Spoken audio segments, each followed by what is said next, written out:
Hello everyone, welcome to our channel. तो दोस्तों, आज है हिंदी का प्रैक्टिस सेट 1 और इसके पहले ईवीएस और सीडीपी का प्रैक्टिस सेट करवा चुकी हूँ। दोस्तों, अगर आप लोग नहीं देखे हैं तो डिस्क्रिप्शन में लिंक दे दूँगी या फिर आप लोग किसी चैनल के माध्यम से देख लीजिएगा। और हाँ, प्लीज़ आप लोग वीडियो पूरा देखिएगा। वीडियो पसंद आए तो चैनल को सब्सक्राइब और लाइक कर दीजिएगा मेरे दोस्तों। आइए देखते हैं पहला प्रश्न, बोली और लहजे के बारे में कौन सा कथन सही है। तो यहाँ पर बात की जा रही है बोली और लहजे के बारे में। लहजा वो है जैसे कि आप किसी व्यक्ति से मिल रहे हैं तो अपने लहजे में जिस तरीके से बात कर रहे हैं वो है लहजा। और बोली क्या होती है? तो बोली एक वास्तविक भाषा होती है। तो ऑप्शन ए है, बोली वास्तविक भाषा से संबंध रखती है, जबकि लहजा भाषा कैसे बोली जा रही है उस तरीके से संबंधित है। बी है, लहजा वास्तविक भाषा से संबंधित है जबकि बोली भाषा बोलने के तरीके से संबंधित है। सी है, लहजा एक ही भाषा के विविध रूप हैं जिनकी व्याकरण भिन्न भिन्न होती है। डी है, बोली किसी व्यक्ति विशेष के उच्चारण का तरीका है। तो इसका सही उत्तर हो जाएगा ऑप्शन ए, जो बोली है वो वास्तविक भाषा से संबंध रखती है, जबकि जो लहजा है वो भाषा कैसे बोली जा रही है उस तरीके से संबंधित है। दूसरा प्रश्न है, वह कौन सा विकार है जिसमें व्यक्ति उचित तरीके और उचित क्रम से शब्द नहीं रख पाता है या भाषा बोलने और समझने के तरीकों को प्रभावित करता है।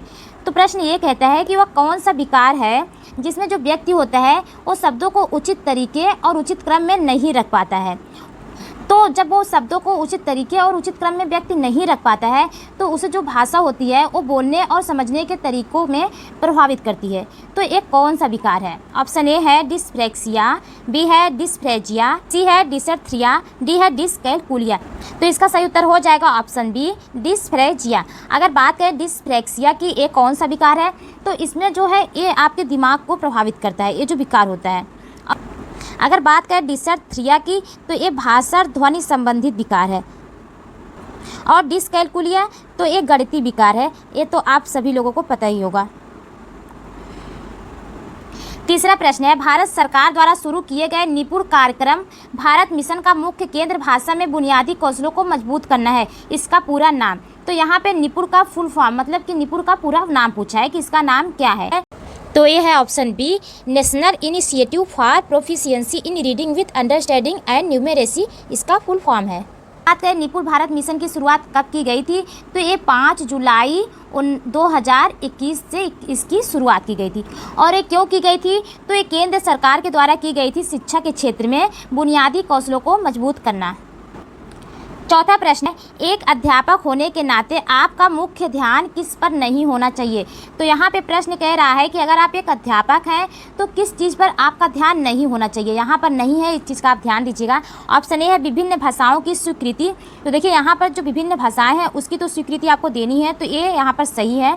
बी है, सभी को एक समान समय देना। तो यहाँ पे सभी को एक समान समय देना, तो ये भी सही होगा। उच्च चिंतन को प्रोत्साहित करना, ये देखिए गलत है, यही ऑप्शन सी सही होगा। क्योंकि आप अगर एक अध्यापक हैं तो इस चीज़ को आपको नहीं करना है कि उच्च चिंतन को प्रोत्साहित करें, क्योंकि आपके क्लास में निम्न स्तर के बच्चे होंगे, उच्च स्तर के बच्चे होंगे, आपको दोनों को साथ में लेकर के चलना है, इसलिए आप उच्च चिंतन को प्रोत्साहित करने पर जोर नहीं देंगे। पांचवा प्रश्न है, निम्नलिखित में से असमान की पहचान करें। ऑप्शन ए है, बच्चों में प्रथम भाषा के विकास के समानांतर अर्जन स्वाभाविक तरीका है। बी है, अर्जन चेतन प्रक्रिया से संबंधित है। सी है, अर्जन भाषिक निपुणता के स्वाभाविक विकास से संबंध रखता है। डी है, अर्जन भाषा के नियमों के चेतन ज्ञान पर बल देता है। तो डी ही सही होगा, क्योंकि जो अर्जन भाषा होता है वो नियमों के चेतन पर बल देता है, तो ऐसा नहीं होता है। अर्जन भाषा अपने आप आता है, मतलब कि वो आपके वो घर से ही आप उसे अर्जित कर लेते हैं, उसमें किसी नियम के पालन नहीं करना पड़ता है, ना ही किसी नियमों पर आपको बल देना पड़ता है। तो यहाँ पर जो प्रश्न पूछा था आज समान की पहचान करें, तो यही आज समान है। और ए बी सी ये तीनों जो है वो समान है, तीनों मिल रहे हैं, यही डी ही अलग है। छठवां प्रश्न है, प्रकृतिवादी उपागम किसके सिद्धांत के आधार पर शिक्षण शास्त्रीय अनुप्रयोगों को विकसित करने का प्रयास किया है। तो यहाँ पर प्रश्न ये कहता है कि प्रकृति जो वादी उपागम है वो किसके सिद्धांत पर आधारित है। तो ऑप्शन ए है रोजर ब्राउन, बी है स्टीफन क्रेसन, सी है ब्लूमफील्ड, डी है कोविन। तो इसका सही उत्तर हो जाएगा ऑप्शन बी, स्टीफन क्रेसन। तो स्टीफन क्रेसन को प्रकृतिवादी उपागम कहते हैं और प्रकृतिवादी उपागम का जो सिद्धांत दिया वो स्टीफन क्रेसन ने दिया है। सातवां प्रश्न है, पठन के समय मुख्य उद्देश्यों में से एक है। ऑप्शन ए है प्रवाह के साथ पढ़ना, बी है ऊंचे स्वर और स्पष्ट रूप से पठन, सी है पाठ्य सामग्री में अर्थ निकालना, डी है पठन के समय विराम चिन्हों और अस्तर शैली का प्रयोग करना। तो इसका सही उत्तर हो जाएगा ऑप्शन सी, पाठ्य सामग्री में से अर्थ निकालना। तो पठन का मतलब ही होता है लिखी हुई शब्द का अर्थ निकालना। आठवां प्रश्न है, निम्नलिखित में से किस भाषा को अध्यापक की मदद से औपचारिक स्थितियों में सीखा जाता है। ऑप्शन ए है प्रथम भाषा, बी है द्वितीय भाषा, सी है गृह भाषा, डी है मातृभाषा। तो इसका सही उत्तर हो जाएगा ऑप्शन बी, द्वितीय भाषा। द्वितीय भाषा जो है ये अध्यापक की मदद से औपचारिक तरीके से सीखी जाती है और ये अधिगम के द्वारा प्राप्त होती है, मतलब कि इस भाषा में नियम का प्रयोग किया जाता है।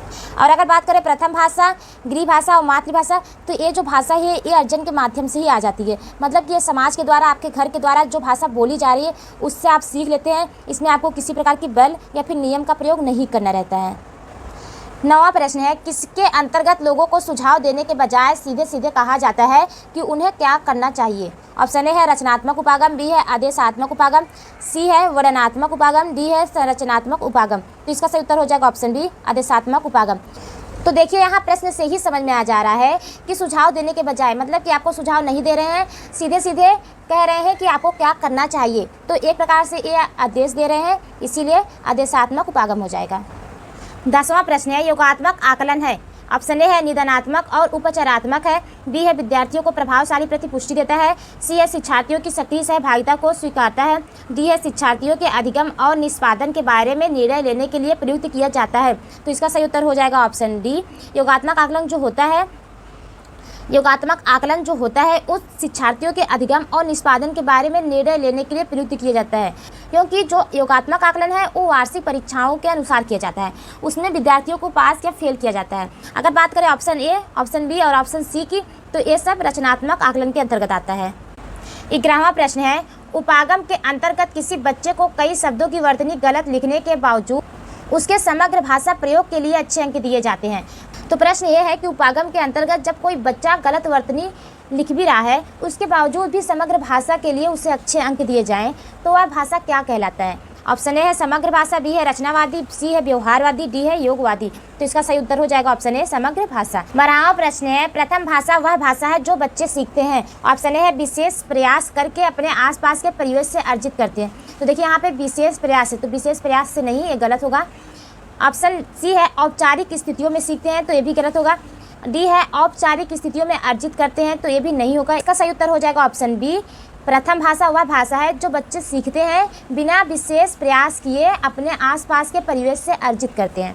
और प्रथम भाषा को मातृभाषा, गृह भाषा भी कहा जाता है, और इस भाषा में बच्चों को कोई प्रयास करने की जरूरत नहीं होती है, वो अपने परिवेश, अपने वातावरण के ही द्वारा सीख लेते हैं और ये भाषा अर्जित किया जाता है।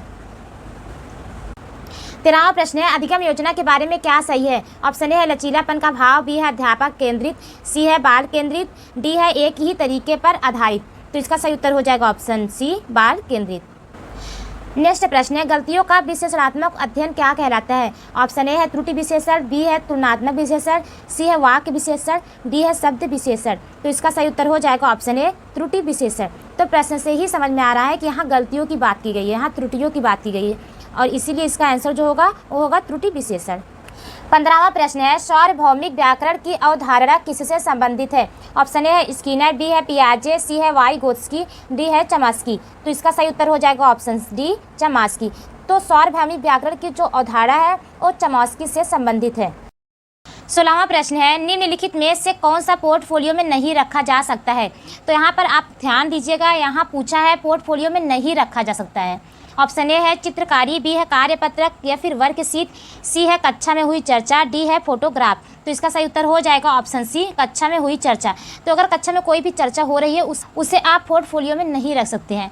चित्रकारी मतलब कि कोई बच्चा है वो चित्र बना रहा है, तो उसे आप पोर्टफोलियो में रख सकते हैं कि वो कैसा चित्र बनाया है। कार्यपत्रक या फिर वर्कशीट, तो वर्कशीट या फिर कार्यपत्रक का मतलब होता है कागज़ की एक सीट। तो कागज़ की सीट पर अगर बच्चा कोई भी काम कर रहा है तो उसे भी आप पोर्टफोलियो में रख सकते हैं। डी है फोटोग्राफ, तो फोटोग्राफ भी आप पोर्टफोलियो में रख सकते हैं। इसके अलावा पोर्टफोलियो में आप जन्म तिथि रख सकते हैं, बच्चों के पाठशाला का नाम रख सकते हैं, उनकी आय जात निवास रख सकते हैं, वो कितने मार्क्स पाए हैं एग्जाम में, वो सब आप पोर्टफोलियो में रख सकते हैं। कक्षा में हुई चर्चा को आप पोर्टफोलियो में नहीं रख सकते हैं, इस चीज़ का आप ध्यान दीजिएगा। 17वां प्रश्न है, निम्नलिखित में से कौन सा भाषा अधिगम के बारे में सही है। तो यहाँ पे प्रश्न ये पूछा है कि भाषा अधिगम के बारे में कौन सा कथन सही है इन चारों में से। ऑप्शन ए है, यह भाषा में निपुणता का विकास दूसरी भाषाओं के विकास में बाधित करता है। तो ये गलत है, क्योंकि अगर आप कोई भाषा सीख रहे हैं तो वो दूसरी भाषा में सहायता करता है, ना कि बाधित करता है। यहाँ बाधित है, इसलिए गलत हो जाएगा। सी है, मातृभाषा में निपुणता दूसरी भाषा के सीखने में कठिनाई उत्पन्न करती है। तो देखिए ये भी गलत है, क्योंकि अगर मातृभाषा है तो आप द्वितीय भाषा सीख रहे हैं तो कठिनाई नहीं उत्पन्न करती है, बल्कि वह सहायता करती है। डी है, लंबी अवधि में मातृभाषा के माध्यम से अधिगम्य होने से दूसरी भाषाओं को सीखने में समय नहीं बचता है। तो यहाँ पर देखिए समय नहीं बचता है, इसका तो कोई मतलब ही नहीं है, इसलिए ये भी गलत हो जाएगा। तो इसका सही उत्तर हो जाएगा ऑप्शन बी, विभिन्न भाषाओं में निपुणता का विकास अंतर संबद्धता से होता है। भाषा अधिगम में जो सही कथन है वो यही है, ऑप्शन बी।